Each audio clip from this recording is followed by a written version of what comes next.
Hello प्यारे विद्यार्थियों। My name is शुभ।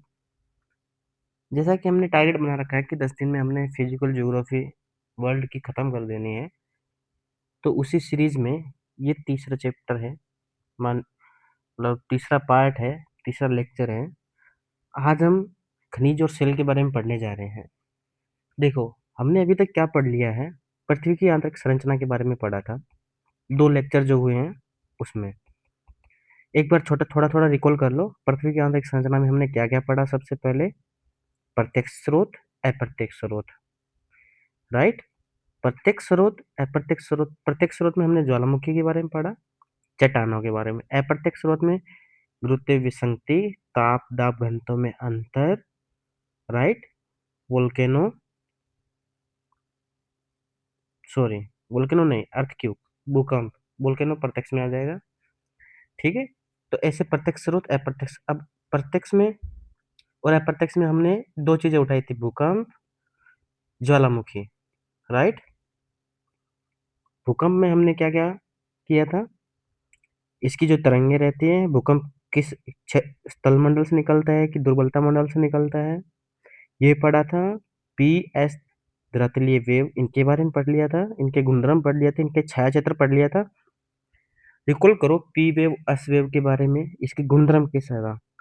देखो, जैसे पी वेव है ना, उसके कण कैसे गति करते हैं तरंग की दिशा में, पैरेलल, समानांतर।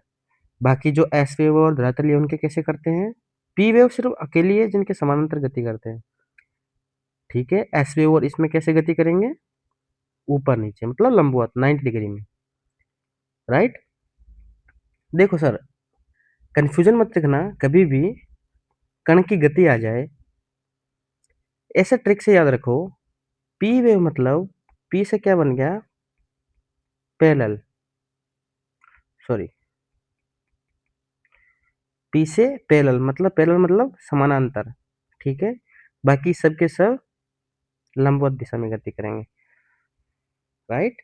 पी वेव, एस वेव के बारे में पढ़ा, धरातलीय वेव के बारे में पढ़ा। इसमें एक चीज हमने और पढ़ी थी, घनत्व में अंतर होगा। अगर घनत्व में अंतर होगा तो वेव का वेग, दिशा चेंज हो जाएगी, परावर्तन अपवर्तन हो सकता है। घनत्व जितना ज्यादा होगा, वेग उतना ज्यादा होगा। ये चीज हमने पढ़ी थी, राइट। धरातलीय वेव के बारे में भी हमने पढ़ा था, धरातलीय तरंगों के बारे में भी हमने पढ़ लिया था, ठीक है। छाया क्षेत्र के बारे में पढ़ लिया था। घनत्व जहाँ चेंज होगा, हमने ये भी पढ़ा था, अगर जहाँ घनत्व चेंज होगा तो वहाँ असंततता रेखा होगी, राइट। असंततता रेखा की ट्रेक क्या थी, कोई मुझे रेड गुलाब ला दो। हमने ऊपर पट्टी को 3 भागों में, मेनली 3 भागों में तोड़ा था। सबसे ऊपर वाला ऊपर पट्टी, सॉरी, पृथ्वी को हमने 3 भागों में तोड़ा था। सबसे ऊपर भूपर पट्टी माने क्रस्ट, फिर मेंटल, फिर कोर, राइट। उसके बाद में हमने क्या पढ़ा था, ज्वालामुखी के बारे में पढ़ा था। अच्छा, पृथ्वी वाले समझ में आ गया था ना। सबसे नीचे कोर, कोर का जो आउटर कोर रहेगा वो लिक्विड रहेगा, बाकी सब सॉलिड थे। मेंटल, क्रस्ट, मेंटल और क्रस्ट दोनों भी 2 हिस्से में। असंततता रेखा के बारे में समझ में आ गया, राइट।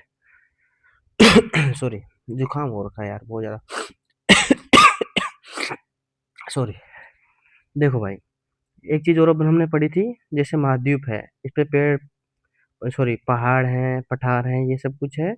महासागर वाले नीचे हैं, तो गहराई किसकी ज्यादा होगी। ऊपर पट्टी की बात करूं तो इसके वाले की ज्यादा गहराई होगी। गहराई मतलब ऊंचाई, ये सबसे ऊंचा ये रहेगा। महासागर वाला क्रस्ट रहेगा वो ऐसा रहेगा, ठीक है। एक चीज हमने और पढ़ी थी, महासागर वाला क्रस्ट है वो बेसाल्ट टाइप का रहता है मैक्सिमम। इसमें भी ग्रेनाइट रहता है, ऐसा नहीं है, लेकिन एवरेज चीजें ली जाती है ना कि एवरेज कैसे हैं, तो बेसाल्ट, राइट, ग्रेनाइट, ठीक है। लावा हमने पढ़ा था ना 2 टाइप का, बेसाल्टिक और ग्रेनाइटिक, तो इसकी चट्टानें बेसाल्टिक रहती है। महासागर वाली, महाद्वीप वाली ग्रेनाइटिक वाली रहती है। ग्रेनाइटिक वाली एसिडिक रहती है, मतलब अम्लीय रहती है, ठीक है। बेसाल्ट वाली कैसी रहती है, बेसिक, क्षारीय, ठीक है। ये गुण आगे काम आएगा, ठीक है, याद रखना। अच्छा, बेसाल्टिक और ग्रेनाइटिक चट्टानें जो रहती हैं, अरे कुछ नहीं है भाई, 2 टाइप है, ग्रेनाइटिक और बेसाल्टिक, ठीक है। अब मुझे इसमें बताओ कमेंट सेक्शन में, इसमें मासिक कौन सा रहेगा, और बेसिक कौन, मासिक और सॉरी फेल्सिक, ठीक है, मासिक टाइप का और फेल्सिक टाइप का कौन सा है, ठीक है, बता दोगे? गुड। उसके बाद में हमने क्या पढ़ा था, ज्वालामुखी के बारे में, ठीक है। ज्वालामुखी में हमने सबसे पहले क्या पढ़ा था, ज्वालामुखी में क्या क्या आइटम निकलते हैं, पायरोक्लास्टिक डेब्रीज, पायरोक्लास्टिक पदार्थ और टफ, ठीक है, ये सब निकलते हैं, लावा तो है ही है। पायरोक्लास्टिक डेब्रीज में क्या क्या, राख निकलेगी, ठीक है, राख के साथ ज्वालामुखी बम निकलेंगे, बहुत सारी गैस निकलेगी, गैस में जैसे तुम्हारी हाइड्रोजन हो गई, सल्फर यौगिक हो गए, नाइट्रोजन यौगिक हो गए, ठीक है। यूपीएससी में 2023 में यूपीएससी सीएससी ने क्वेश्चन पूछ लिया था कि ज्वालामुखी जब निकलता है तो उसमें क्या क्या आइटम निकलेगी। पहला ऑप्शन दे दिया था सल्फर यौगिक, दूसरा नाइट्रोजन यौगिक, तीसरा मान लो कुछ दे दिया था, मान लो क्या दिया था यार, तीसरे में कुछ ऐसा ही ऑप्शन था, हाँ, ज्वालामुखी बम दिया था, ठीक है।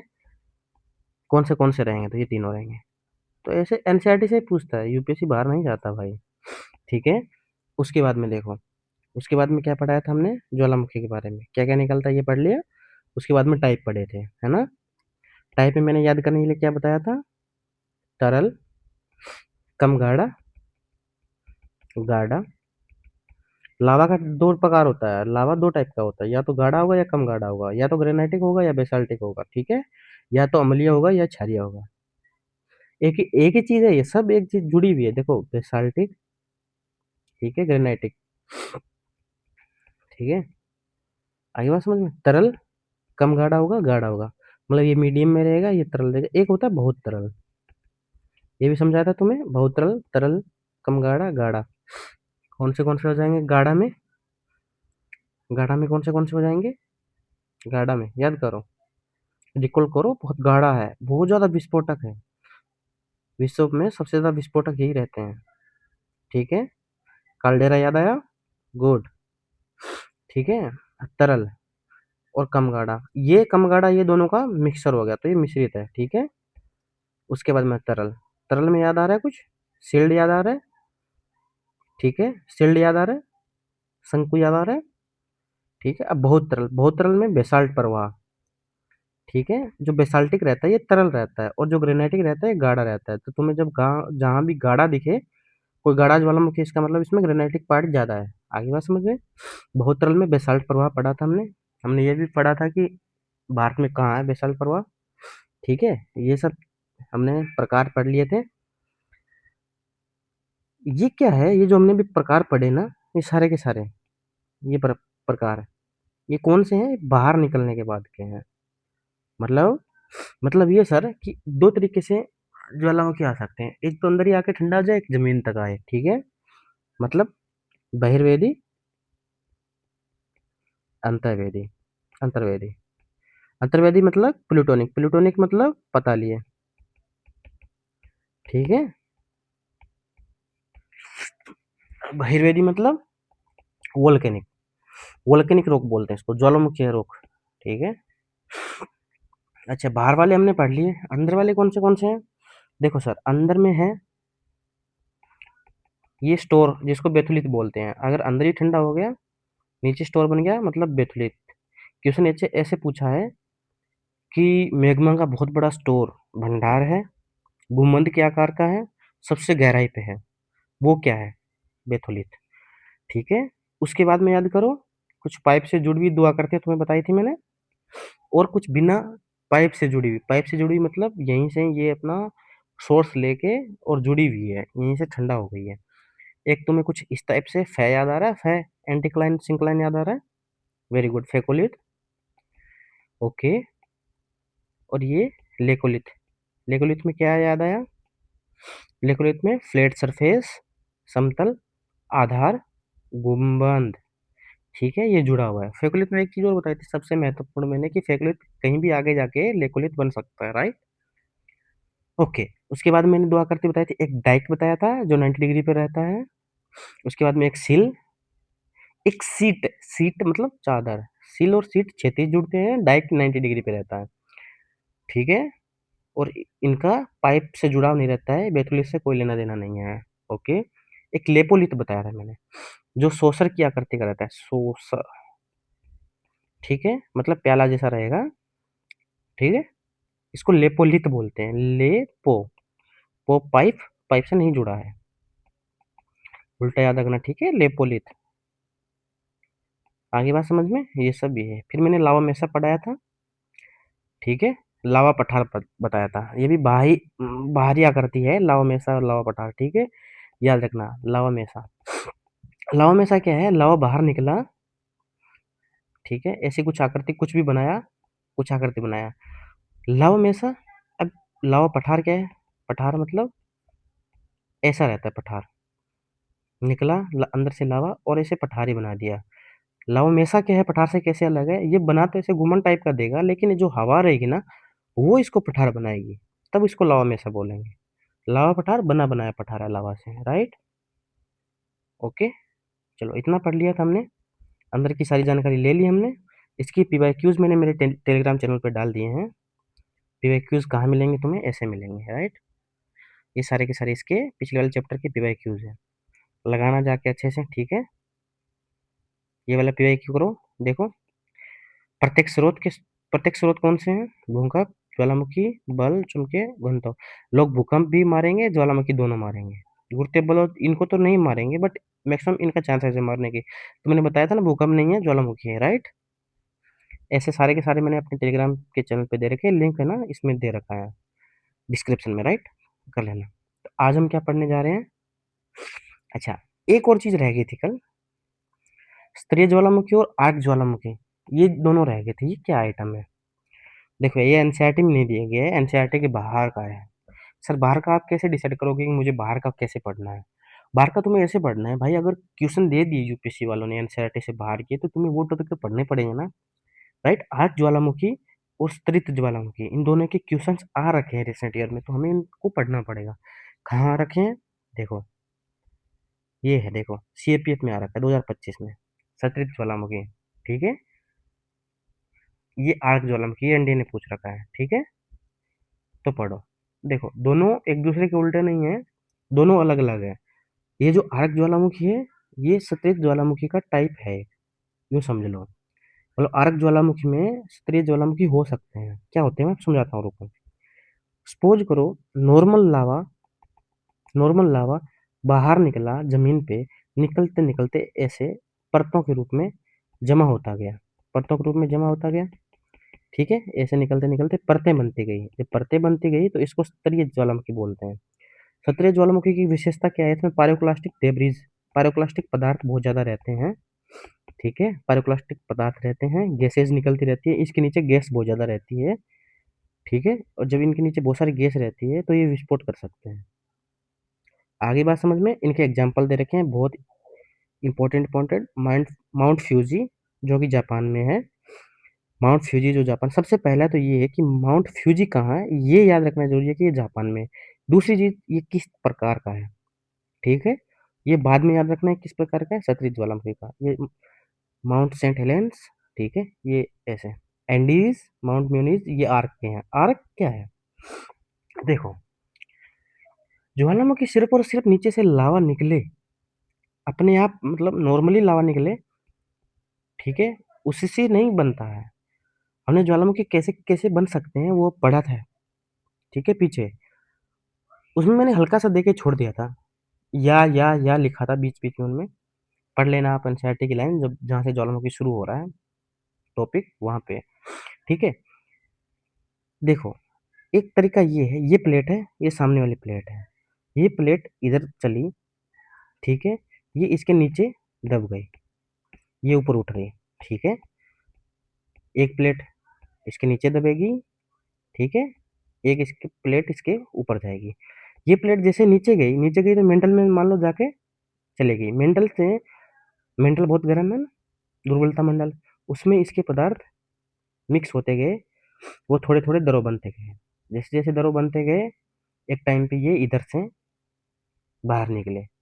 जब इधर से बाहर निकले ना, ये जो ज्वालामुखी बने, इसको क्या बोलेंगे? आर्क ज्वालामुखी, राइट? ये देखो, आर्क ज्वालामुखी।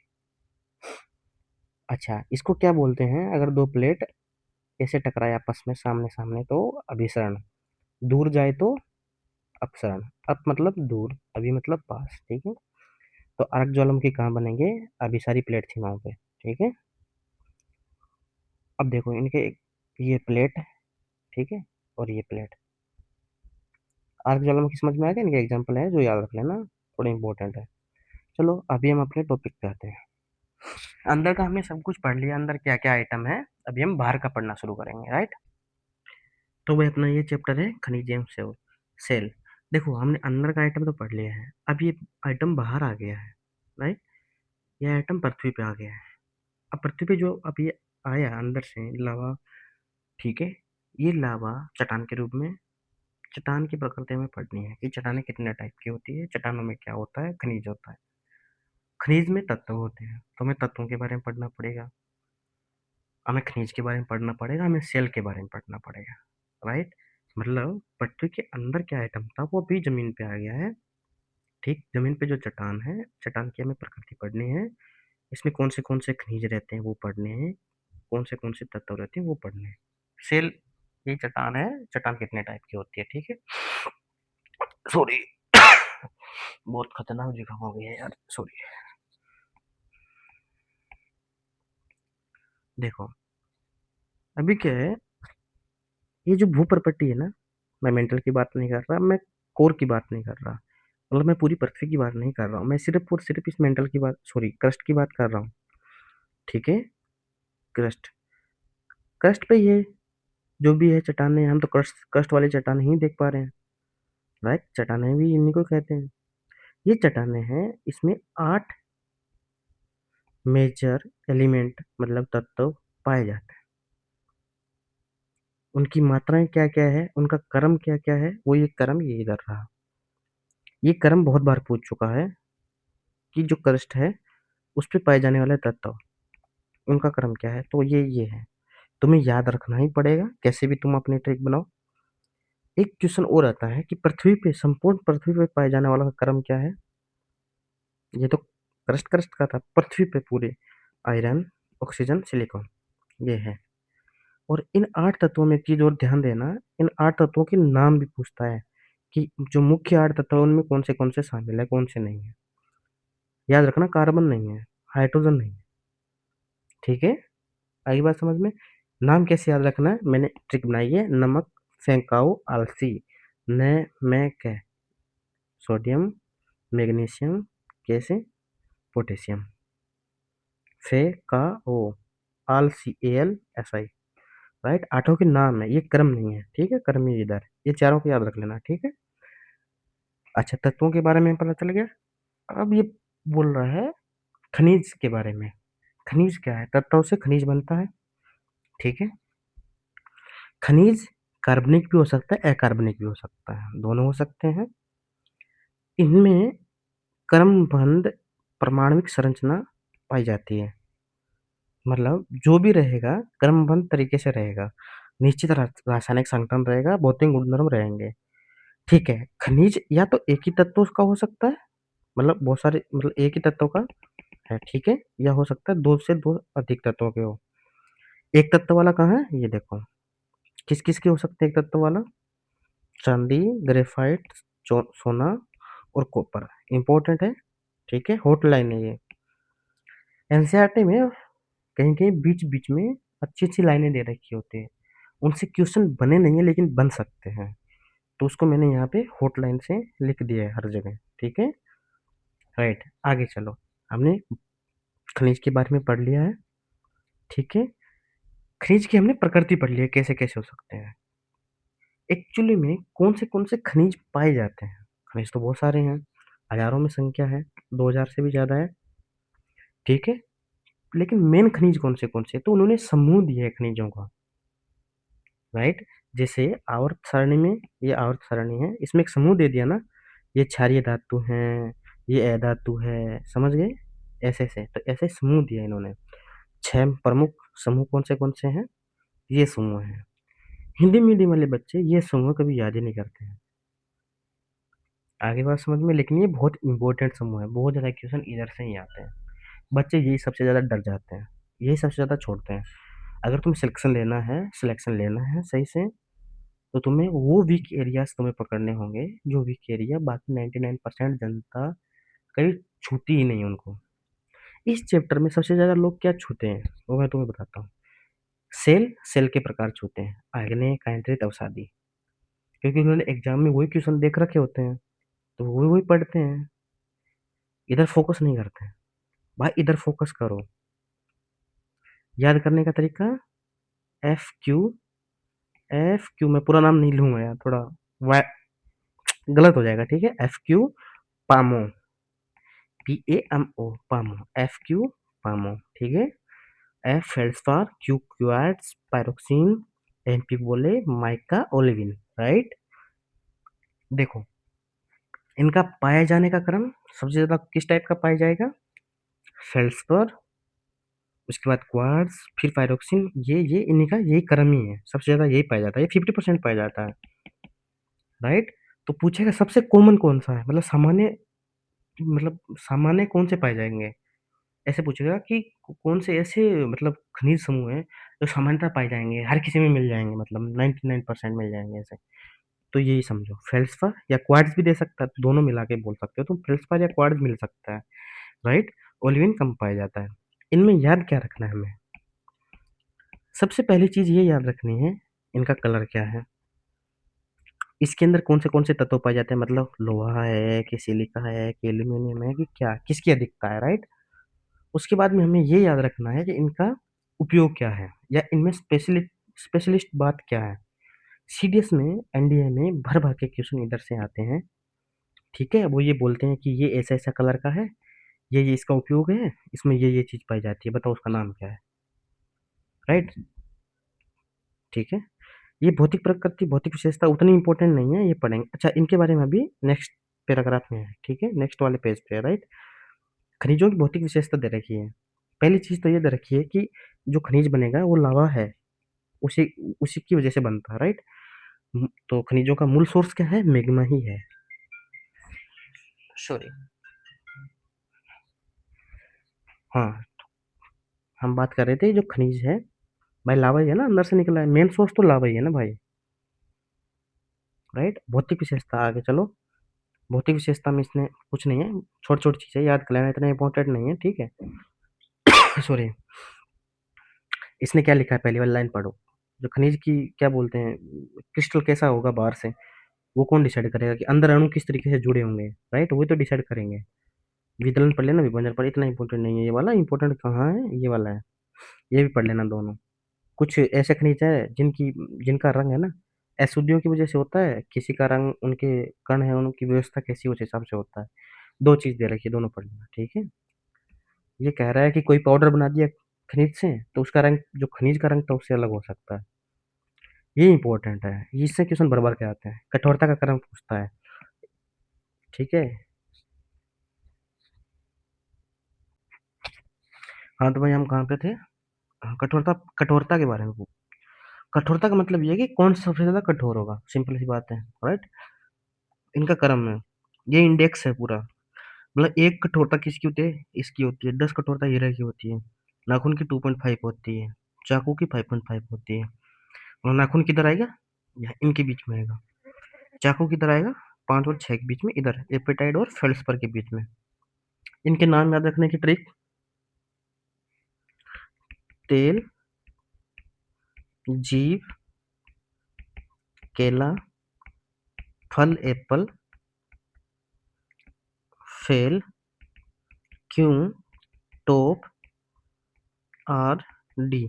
देखो, तेल से टेल्क, जीप से जिप्सम, केला से कैल्साइट, ठीक है, केला से कैल्साइट, आगे ऐसे ऐसे, डी मतलब डायमंड, कोरंडम, तो उसको मैंने आर नाम दिया है, टोपास से टोप, ठीक है। तो ऐसे मैंने नाम दिए हैं, राइट, याद कर लेना, ठीक है। ये पूछते हैं, बहुत बार पूछते हैं भाई, कठोरता का क्रम। आगे जो मैंने अभी बता रहा था ना इधर, ये प्रमुख वाले, ये प्रमुख वालों की विशेषताएं इधर दे रखी है, प्रमुख जितने भी खनिज है उनकी, फेल्ड्सबर्ग, क्वार्ट्ज, पायरोक्सिन, एम्फीपोले, माइका, और इधर ओलिविन, राइट। फेल्ड्सपार के बारे में बताया था मैंने, 50% पाया जाता है। क्वार्ट्ज उससे थोड़ा कम। देखो भाई, तुम्हें नाम बहुत हार्ड लग रहे होंगे, ठीक है, इनकी विशेषता याद करना उससे भी ज्यादा हार्ड लग रहे होंगे, लेकिन इसके अलावा कोई ऑप्शन नहीं है, क्वेश्चन आते हैं हमेशा। जहां भी आएंगे तुम ये क्वेश्चन छोड़ के आ जाओगे। लेकिन तुम्हारे लिए एज है, अगर आधा घंटा भी तुमने ये रट लिया ना बैठ के अच्छे से। नोट्स में मैंने सबकी विशेषता एक साथ लिखी है, शॉर्ट्स शॉर्ट्स में, वो देख लेना, टेलीग्राम पे मैंने अपलोड कर दी है। ठीक है, थोड़ी थोड़ी विशेषता अगर तुमने देख लेना इनकी, तुम्हारा काम बन जाएगा। और यूपीएससी पास करने के एक ही मूल मंत्र है कि जहां बच्चे नहीं पढ़ रहे होते तुम्हें उधर उस कोने में पढ़ना पड़ेगा। एनसीईआरटी का वो कोना तुम्हें जहर की घूंट की तरह पीना पड़ेगा भाई, तब तुम्हारा सिलेक्शन होगा। ट्रिक तुम्हें खुद से बनानी पड़ेगी, तुम्हें याद रखनी पड़ेंगी वो सारी ट्रिक्स। तुम्हें 1000 ट्रिक बन रही है तो हजारों याद रखनी पड़ेंगी भाई, बात को समझो। देखो, इनको याद रखने का मैंने बताया था नाम, एफ क्यू पामो, याद रह जाएंगे। ओके, इनका क्रम यही है पाया जाने का। अब क्वेश्चन पूछ दे कि मान लो कि ये है पायरोक्सिन, ठीक है, और एक फेल्ड्सपार पूछ दे कि पायरोक्सिन की, ऐसा बोल दे स्टेटमेंट में, पायरोक्सिन 25% पाया जाता है, फेल्ड्सपार है ना 13% पाया जाता है, बात जम रही है ये? नहीं जम रही। तुमसे फैक्ट नहीं मांगती है भाई, यूपीएससी फैक्ट नहीं मांगती है तुमसे। तुमसे ये मांग रही है कि भाई तुम्हें ये पता हो कि बेसिक चीज कौन सा ज्यादा पाया जाता है। बजट में भी तुमसे ये नहीं पूछते हैं कि ये कितना परसेंट मतलब हिस्सा इसका है कर में। मतलब टोटल कलेक्शन किया तुमने, मान लो गवर्नमेंट ने कलेक्शन किया इतने 100 रुपये आए, तो उसमें से 25 रुपये इसको मिले, 75 रुपये इसको मिले, 33 रुपये इसको मिले, ऐसा नहीं पूछते, वो क्रम पूछते हैं भाई हमेशा।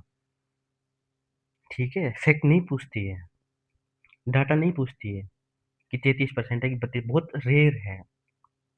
रेयर इसलिए पूछ लेती है वो डाटा कि वो यूपीएससी यही चाहती है कि वो क्वेश्चन तुम ना करो। ठीक है, तो इनके बारे में देखो। फेल्ड्सपार है ना, इसमें मैक्सिमम सारे आ जाते हैं, सारे।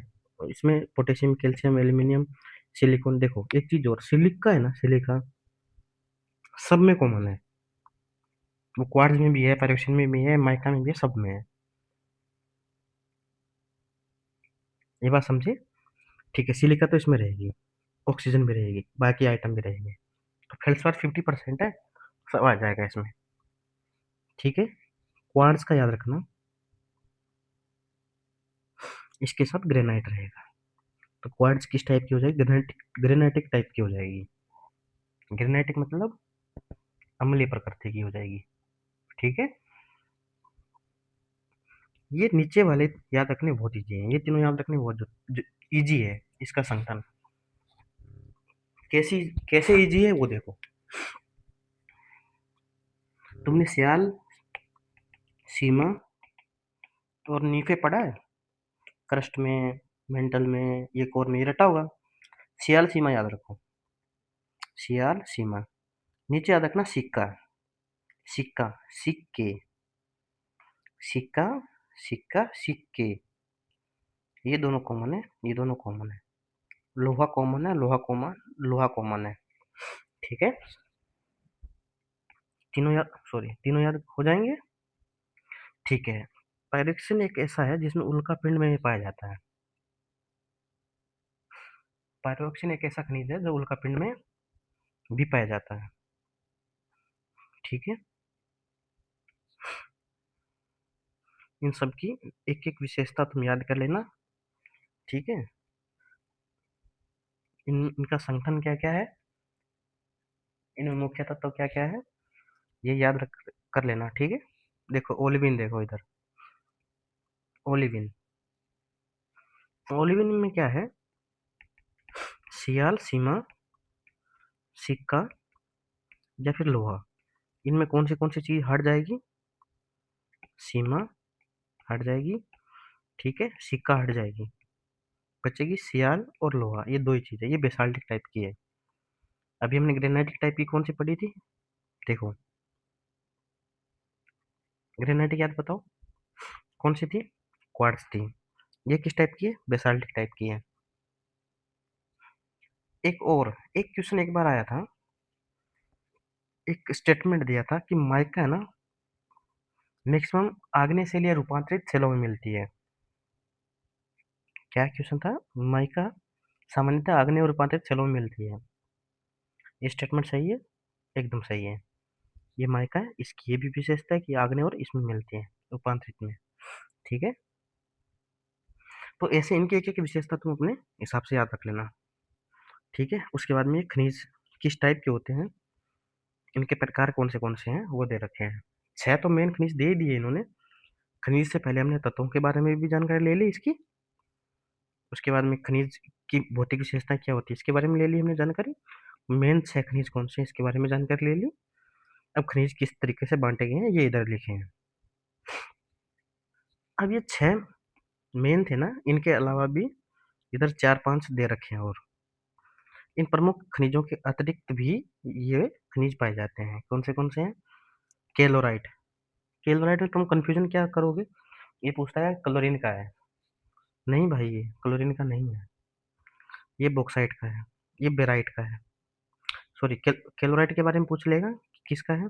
बॉक्साइट का पूछ सकता है, बेराइट का पूछ सकता है, मैग्नेटाइट, हेमेटाइट, कैल्साइट, इनका पूछ सकता है कि किस किस तत्व का है।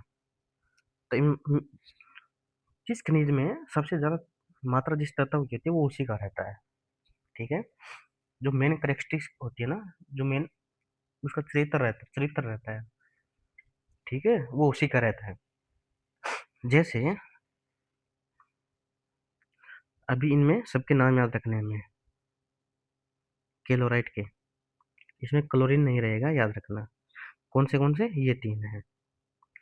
कैल्साइट, नाम से पता चल रहा है। कुछ कुछ ऐसे खनिज रहेंगे तुम्हें नाम से पता चल जाएगा। कैल्साइट कैल्शियम का है। मैग्नेटाइट और हेमेटाइट कैसे याद रखें? देखो, हेमर मतलब लोहा, हेमेटाइट लोहे का है। मैग्नेट लोहे से चिपकती है, मैग्नेटाइट ये भी लोहे का है, दोनों लोहे के। बॉक्साइट कैसे याद रखना है? ABCD। ए बी मतलब एल्यूमिनियम, बी से बॉक्साइट। बॉक्साइट किसका है? एल्यूमिनियम का। बेराइट बेरियम का है। ये याद हो जाएंगे। बराबर के क्वेश्चन आए हैं इनसे। ठीक है, अब देखो दो तरीके के खनिज होते हैं, एक धात्विक हो जाएंगे, एक अधात्विक हो जाएंगे। धात्विक खनिज मतलब धातु के बने हुए। अधात्विक खनिज मतलब जिसमें धातु का अंश नहीं रहेगा। धात्विक में 3 टाइप के, बहुमूल्य, लोहे टाइप के, अलोहे टाइप के।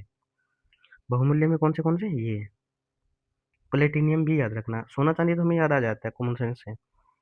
ठीक है, लोहा धातु किसको बोलते हैं? जो स्टील और लोहा इन दोनों का निर्माण के लिए जो मिलाई जाती है ना धातुएं, उनको लौह धातु बोलते हैं। कौन सी? प्लेडियम, निकल, क्रोमियम। ठीक है, अलोह धातु जो भी 3-4 नाम बताए उनको छोड़ के सारे अलोह धातु है। तांबा, सीसा, जिंक, टिन, एल्यूमिनियम। तुम लो चुंबकीय, एलो चुंबकीय, ये नहीं है। ये लो धातु अलग है, एलो धातु अलग है, चुंबकीय वाले से अलग है ये। एक लोहा चुंबकीय फेरोमैग्नेट का बोलते हैं ना, फेरोमैग्नेट नहीं है। फेरोमैग्नेट वाली अलग रहती है। फेरोमैग्नेट वाली वो रहती है जिसमें चुंबकीय गुण रहते हैं। ठीक है, ओके। अधात्विक, धात्विक की बात कर ली हमने, तीनों में बांटा है। अधात्विक की बात बात करते हैं अभी। अधात्विक में गंधक, फॉस्फेट, नाइट्रेट, सीमेंट याद रखना। ये क्वेश्चन बहुत बार आ चुका है, ये वाली हॉट लाइन है। ठीक है, मैंने इधर लिखा भी है। सीमेंट वाला भी बहुत बार आ चुका है। लोग धात्विक मार के आते हैं, मत करना भाई। सीमेंट अधात्विक खनिजों का मिश्रण है। ठीक है, सीमेंट में बहुत सारे खनिज रहते हैं जो अधात्विक रहते हैं। हाँ, उसमें धातु भी रहती है, ऐसा नहीं है कि सीमेंट में धातु नहीं रहती, बट बहुत मिनिमम।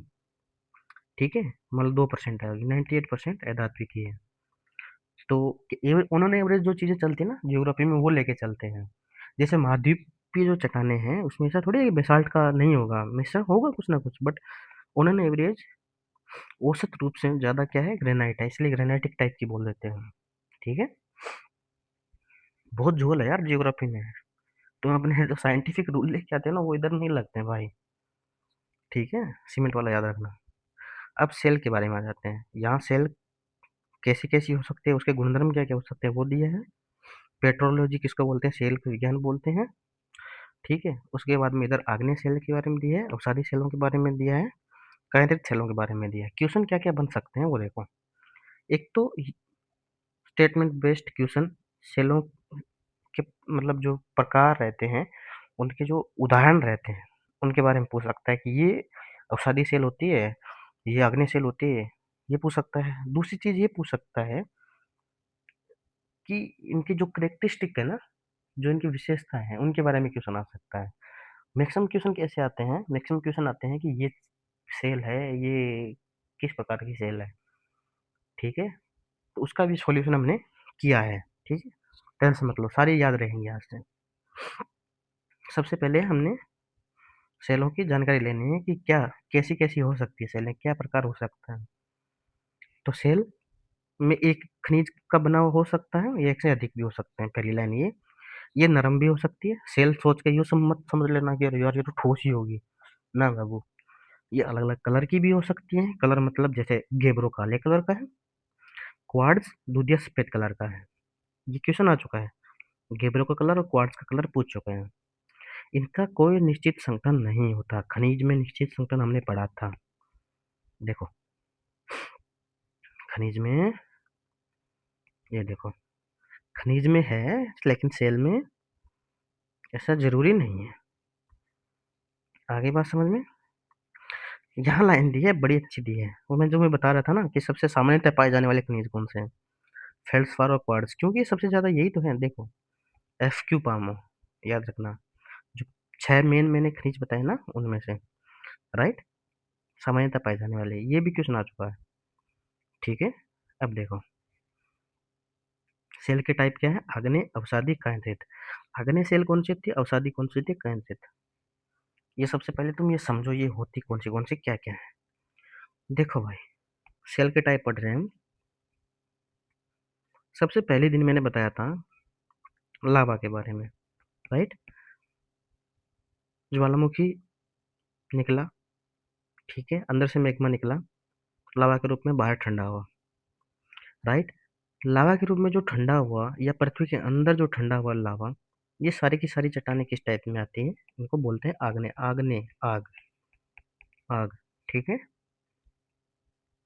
सपोज करो कोई चट्टान मेरे पास थी ये, ठीक है, कोई भी चट्टान एक्स वाई जेड किसी टाइप की, ठीक है। इसमें क्या होता है, हवा वगैरह आती है, सूर्य का ताप लगता है, ये बिखरती रहती है, ठीक है, बिखरती रहती है, ठीक है। टूट गई, टूट गए, मान लो कहीं वापिस, मतलब ये एक साथ क्रम नहीं चलता, सालों भर चलता रहता है। टूट गए, कहीं बह गई, संवहन हो गया, और कहीं निक्षेपित भी हो गई, मतलब वापिस से ये इकट्ठी हो गई यहाँ, ठीक है। इकट्ठी हो गई, फिर जो सेल बन गई, इसको हम बोलते हैं अवसादी। अवसादी मतलब अवसाद, अवसाद किसका, किसी प्रकार की चट्टान का। इस क्रिया को सीली भवन बोलते हैं। ये क्वेश्चन सीपीएफ 2024 में आ चुका है, ठीक है। सीली भवन क्या है, अवसादी सेलें जो बनती हैं उसको सीली भवन, उस क्रिया को सीली भवन बोलते हैं, राइट। कितने तरीके से बन सकती है अवसादी?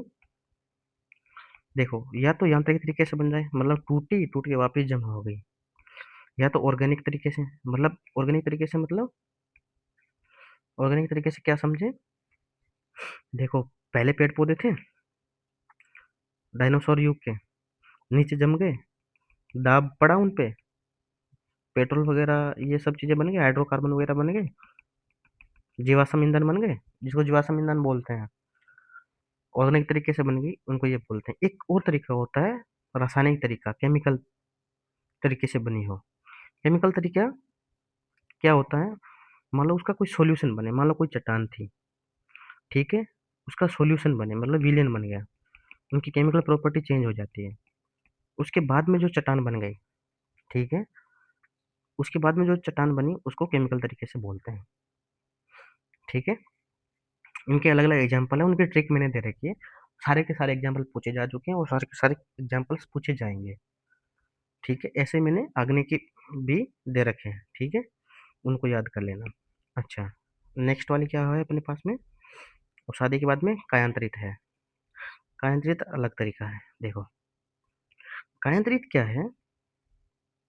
मान लो मेरे पास कोई भी टाइप की एक सेल थी, ठीक है? इसके ऊपर मैंने ताप दे दिया या दबाव दे दिया, मतलब दाब दे दिया। कैसे-कैसे दे सकता हूँ दाब? मतलब ये पृथ्वी के अंदर चलेगी, इसके ऊपर दूसरी चट्टान आ गई। तो ये क्या है, इसके कण मान लो पहले से व्यवस्थित थे, इस तरीके से। ताप-दाब की वजह से कण वापस दूसरे तरीके से व्यवस्थित हो गए, ठीक है? रूपांतरण हो गया, कायांतरण हो गया इसका। तो इसको क्या बोलते हैं? कायांतरित सेल बोलते हैं। कायांतरित सेल की मुख्य मुख्य विशेषता क्या है? परिवर्तनीयता, मतलब परिवर्तन होके बनी है वो, ठीक है? पुनः क्रिस्टलीकरण हुआ उसका। क्रिस्टलीकरण किसको बोलते हैं? ये कण रहते हैं, उनकी जो व्यवस्था रहते हैं, उसी को क्रिस्टल बोलते हैं। जैसे ये ऐसे बने हैं, हो सकता है ये ऐसे बन जाए, समझ गए? तो इसी को हम कायांतरित सेल बोलते हैं, ठीक है? कायांतरित सेल के भी एग्जाम्पल मैंने दे रखे हैं। अब आग्नेय सेल देखो, आग्नेय सेल मैंने बताई थी ना, आग्नेय सेल दो तरीके से, एक बाहर बहिर्वेदी, अंतर्वेदी। देखो, मान लो लावा निकला, दो तरीके से ठंडा हो सकता है लावा। लावा बाहर निकला, ठीक है? बाहर निकला लावा पृथ्वी के, तो वो ठंडा होने लगा। एक ये तरीका है, मान लो ये पृथ्वी है, ये सरफेस है, राइट? और ये लावा भंडार है, ये इतनी दूरी पे है, ये ठंडा हो रहा है। दूसरा तरीका देखो, यहाँ अंदर ही पृथ्वी के ये लावा भंडार है, ठीक है? यहाँ ठंडा हो रहा है, राइट? अब ये बताओ धीरे कौन सा ठंडा होगा, आराम से कौन सा ठंडा होगा? ये लावा भंडार यहाँ है, ये नजदीक है, ठीक है? नजदीक है तो ये यहाँ गर्मी है ना पृथ्वी के अंदर, तो इसको ठंडा होने देगा? जल्दी ठंडा होने देगा? नहीं होने देगा। तो ये कैसे होगा? लेट होगा। ये वाला, मान लो ये लावा निकला हो ठंडे प्रदेश में, जहाँ ठंड है, तो वहां जल्दी हो जाएगा ठंडा। हो सकता है रेगिस्तान जैसे में निकला हो, राजस्थान जैसे में निकला हो सकता है लेट हो। दोनों तरीके पॉसिबल है ना इसके पास में। तो आगे बात समझ में? भाई समझ रहे हो मेरी बात? अब एक चीज समझो, कण कैसे होंगे, इनके कण कैसे होंगे इनके? अगर मान लो कोई लावा जल्दी ठंडा होता है और कोई लेट ठंडा होता है, मान लो ये लावा बह रहा था ऐसे ऐसे, ऊपर बह रहा था, ठीक है? ये लावा ऐसे ऐसे ऊपर जा रहा था, जल्दी ठंडा हो गया मतलब सडन कूलिंग हो गई, अचानक से। ये कण थे इसके, ऐसे ऐसे बाहर निकल रहे थे, अचानक कूलिंग हो गई। इसका मतलब क्या हो गया? अचानक कूलिंग का मतलब ये हो गया, धब्बा हो गया इन पे कि सारे कण यहीं रुक जाओ, यहीं रुक जाओ, मतलब ये छोटे छोटे कण बन सकते हैं। तो जल्दी ठंडे होंगे तो उसके कण कैसे होंगे? छोटे होंगे। लेट ठंडा होगा तो, लेट ठंडा होगा तो ये कण मान लो गरम गरम थे, धीरे धीरे ठंडे होंगे तो एक साथ जुटने का टाइम है इनके पास में, तो एक कण बड़े होंगे। आगे बात समझ में? तो अगर जल्दी हुआ तो कण छोटे, लेट हुआ तो कण बड़े। ये क्वेश्चन आ चुका है, ये सारे क्वेश्चन आ चुके हैं इस चैप्टर। ये चैप्टर हमेशा हमेशा क्वेश्चन लाता है भाई, हमेशा, ठीक है? इनकी विशेषता पढ़ लो, इनका वर्गीकरण पढ़ लो। देखो, धीरे धीरे हुए तो कण, मतलब गहराई तक बोल रहा है, ठीक है? गलत लिख दिया क्या मैंने इधर? सही तो लिखा है। हम्म। कण धीरे धीरे हुए तो इनके पास टाइम है, ये इकट्ठे हो जाएंगे, बड़े हो जाएंगे, ठीक है? और अगर ठंडे आराम से हुए तो सेम ही तो बात है। आराम से धीरे धीरे एक ही बात है। अचानक शीतल हो गए तो छोटे छोटे, क्योंकि ऐसे कण जा रहे हैं ऊपर, या फिर यहीं एक से कण धीरे धीरे, ठीक है, ये ऊपर निकल रहे थे, लेकिन अचानक से किसी ने धब्बा कर दिया, बस धब्बा, रुक जा। तो ये छोटे छोटे थे, छोटे छोटे रह गए। तो अचानक ठंडे हुए तो छोटे, राइट? अच्छा, ये बोल रहा है कि न धीरे होगा और न जल्दी हुआ, मतलब न तो जल्दी ठंडा हुआ न धीरे ठंडा हुआ, मीडियम साइज का टाइम लिया तो मीडियम साइज के बनेंगे, ठीक है? इग्नियस रॉक के एग्जाम्पल, ये इंपॉर्टेंट है भाई। एग्जाम्पल तो मैं अभी यहीं पढ़ा देता हूँ, यहीं रटा देता हूँ सारे। देखो, ग्रेनाइट और बेसाल्ट के बारे में हमने पिछले लेक्चर में पढ़ा था कि या तो ग्रेनाइट टाइप का हो सकता है या बेसाल्टिक टाइप का हो सकता है, राइट? तो ग्रेनाइट याद रह जाएगा और कहाँ गया बेसाल्ट, ये याद रह जाएंगे। अच्छा, तुम्हें मैंने जब ज्वालामुखी पढ़ा रहा था तो तुम्हें टफ के बारे में पढ़ाया था। ब्रेशिया भी उसी में निकलता है, ठीक है। ब्रेशिया और टफ ये दोनों लावा में ही निकलते हैं, ज्वालामुखी विस्फोट होता है तब, ठीक है। ये दोनों याद रह जाएंगे। ये ग्रेनाइट और बेसाल्ट वाला याद रह जाएगा। ये देखो, गेब्रो काला होता है, ये याद रखना है तुम्हें। पेगमेंटाइट, पेगमेंटाइट का भी बता देता हूँ। पेगमेंटाइट देखो, इसकी देखो गय, देखो गय छोटा है। आग्ने देखो, गय ने, इसमें भी गय ऐसा होता है, ये देखो गय ऐसा है। पेगमेंटाइट, आग्ने। भाई ऐसे ही याद करने पड़ेंगे भाई, कोई ऑप्शन नहीं, या तो तुम रट लो या तुम अपनी ट्रिक बना लो याद करने की। अगर ये याद नहीं रहे, ग्रेनाइट बेसाल्ट तो इजीली याद रह जाएंगे, पेगमेंटाइट भी इजीली याद रह जाएगा। ये तीनों याद नहीं रहे तो ये है चैट जीपीटी बोलते हैं ना इसको, इसको जीबीटी कर लेना। जी से गेब्रो, बी से ब्रेसिया, टी से टफ। बेसाल्ट मत करना, बेसाल्ट तो याद है तुम्हें, ठीक है। चैट जीपीटी ऐसे याद करने की ट्रिक है यार, क्या कर सकते हो भाई।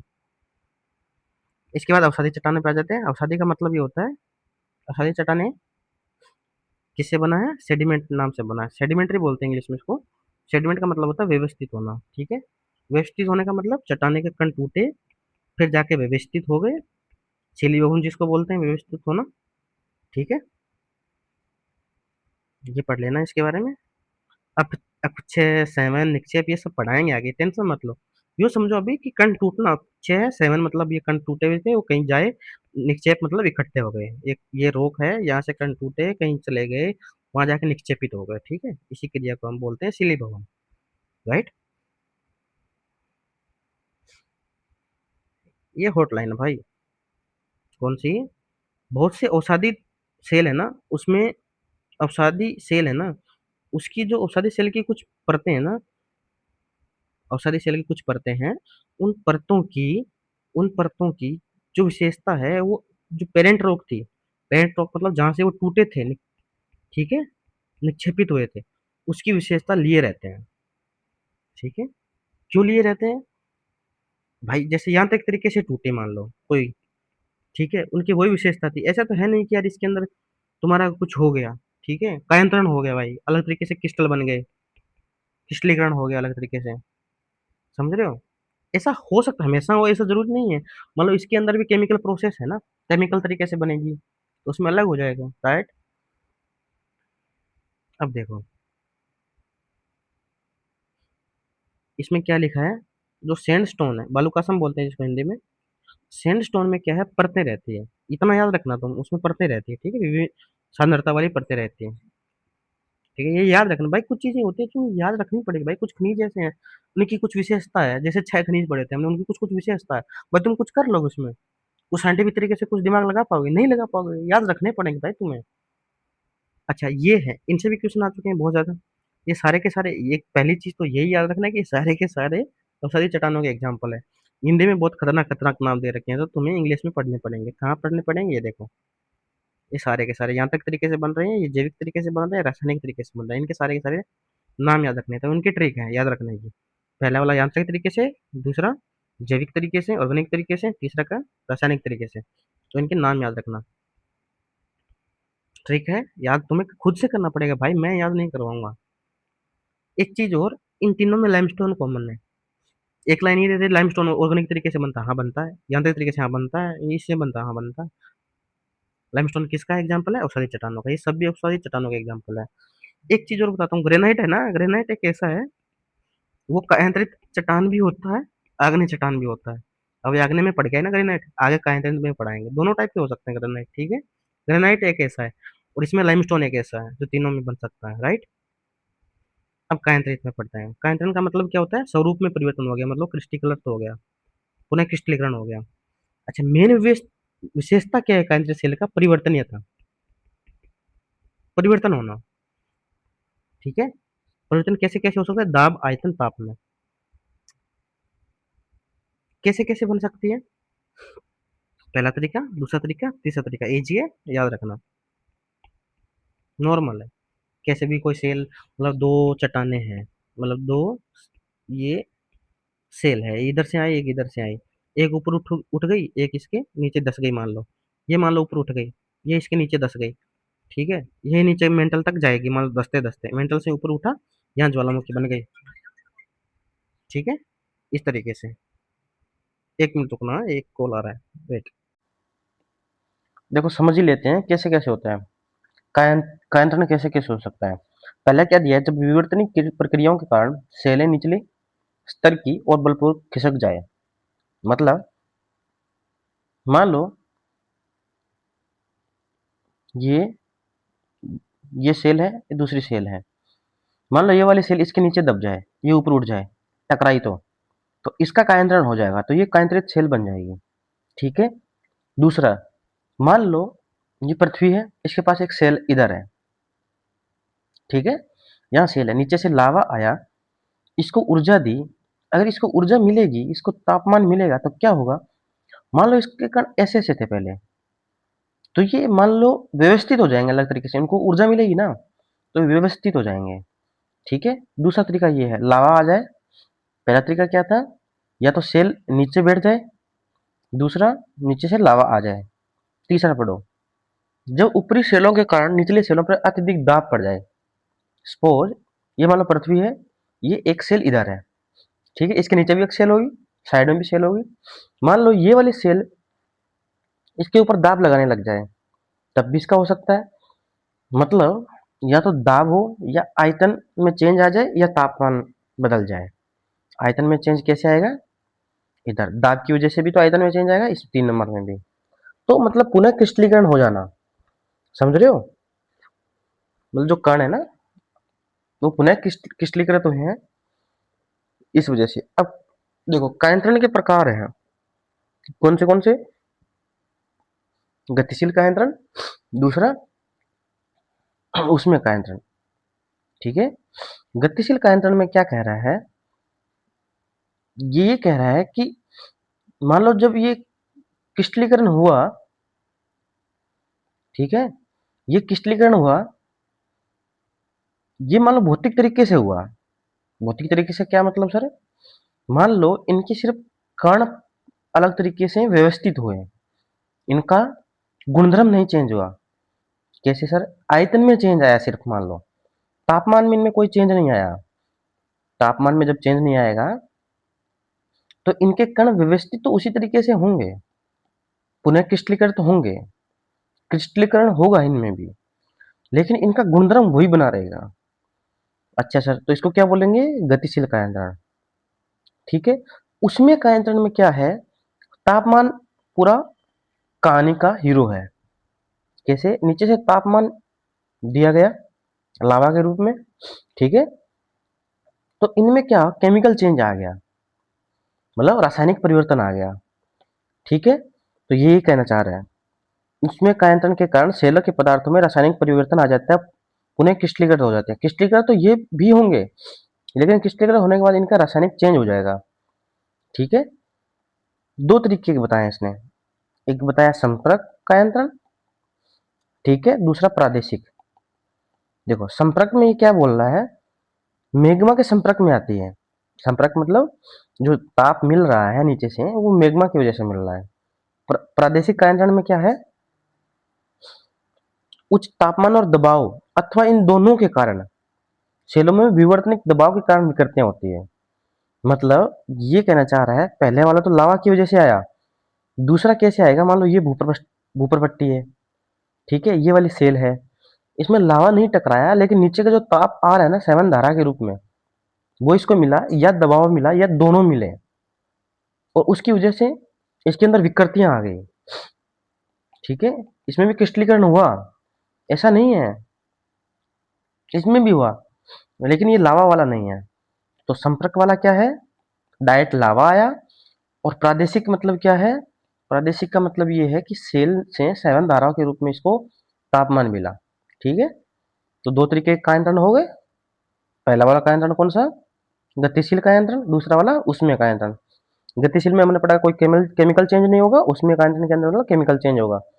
कोई पूछे कायांतरित सेल बनेगी तो क्या रासायनिक परिवर्तन की वजह से बन सकती है, बिल्कुल हाँ, रासायनिक परिवर्तनों की वजह से भी कायांतरित सेल बन सकती है। ठीक है। अब ये क्या कह रहा है, जब क्रिस्टलीकरण हो रहा है तुम्हारा, ठीक है, ये कण वापस क्रिस्टलीकृत हो जा रहे हैं, तो किस प्रकार की सेल बन सकती है, कायांतरित सेल में कौन कौन सी प्रकार की बन सकती है। एक होती है पत्रित सेल, एक होती है अपत्रित सेल। पत्रण का मतलब क्या होता है, एक ही रेखा में कण ऐसे व्यवस्थित हुए, ठीक है। अपत्रित मतलब इसका उल्टा, एक ही रेखा में क्रिस्टलीकृत नहीं हुए, ठीक है। अब देखो है क्या, मान लो ये एक ही रेखा में हुए और ये मान लो मुड़ गए, मुड़ गए मतलब ऐसे सॉरी यार, अगर ऐसे मुड़ गए तो इनको हम क्या बोल देंगे, बेंडेड सेल बोल देंगे, ठीक है। ये पढ़ लो, कुछ कण और खनिज सतहों या रेखाओं के रूप में व्यवस्थित हो जाते हैं। कुछ कण जो खनिज है सतह के रूप में या रेखा के रूप में व्यवस्थित हो जाते हैं। कायांतरित सेलों में खनिज अथवा कणों की इस व्यवस्था को पतन बोलते हैं, या रेखाखंड बोल सकते हो एक ही रेखा में, ठीक है। ये बोल रहा है बेंडेड सेल के बारे में यहाँ बता रहा है, ठीक है। विभिन्न समूहों के कण पतली से मोटी सतह में इस प्रकार व्यवस्थित होते हैं कि हल्के व गहरे रंगों में दिखाई देते हैं। मतलब मान लो ऐसे बेंड हो गई, ठीक है, यहाँ मान लो पास पास में है तो इनके कणों के अलग कलर हो गए, मतलब दूर दूर में हो गए, ठीक है। बेंडेड मतलब ऐसे बेंड हो गई, मुड़ गई।